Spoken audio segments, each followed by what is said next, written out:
Telugu flame క్షణ ఆనంద వీక్షణం. Telugu serials కు సంబంధించిన అప్డేట్స్ ఎప్పటికప్పుడు మీ వరకు రావడానికి తెలుగు ఫ్లేమ్ ఛానల్ ని సబ్స్క్రైబ్ చేసి పక్కనే ఉన్న బెల్ ఐకాన్ ని యాక్టివేట్ చేయండి. స్టార్మాలో మళ్ళీ కొత్త సీరియల్స్ ప్రేక్షకులని అలరించడానికి రాబోతున్నాయి. తమిళంలో ప్రసారమవుతున్న ఒక ప్రముఖ సీరియల్ కు రీమేక్ గా ఒక సరికొత్త సీరియల్ స్టార్మాలో రాబోతోంది. స్టార్మాలో ప్రేక్షకులని ఎంతగానో ఆకట్టుకున్న డైలీ సీరియల్ వదినమ్మ. అయితే వదినమ్మ సీరియల్ రెండవ భాగం ప్రస్తుతం ప్రేక్షకులను అలరించడానికి వచ్చేస్తోంది. స్టార్ విజయ్లో గతంలో పాండియన్ స్టోర్స్ కి రీమేక్ గా వదినమ్మను టెలికాస్ట్ చేశారు. ఇప్పుడు పాండియన్ స్టోర్స్ 2 కి రీమేక్ గా వదినమ్మ 2 సీరియల్ ను తీసుకువస్తున్నారు.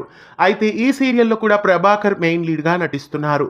మరికొన్ని రోజుల్లో ఈ సీరియల్ ప్రోమో షూట్ పూర్తి చేసుకొని ప్రోమో లాంచ్ కాబోతోంది. ఆ తదుపరి సీరియల్ షూటింగ్ మొదలవుతుంది. వదినమ్మ సీరియల్ పార్ట్ 2 ఏ సీరియల్ కి రీప్లేస్మెంట్ గా వస్తుందని మీరు అనుకుంటున్నారో కామెంట్స్ లో తెలియజేయండి. ఇలాంటి మరెన్నో తెలుగు సీరియల్ అప్డేట్స్ ఎప్పటికప్పుడు తెలుసుకోవడానికి ఛానల్ ని సబ్స్క్రైబ్ చేసి పక్కనే ఉన్న బెల్ ఐకాన్ ని యాక్టివేట్ చేయండి.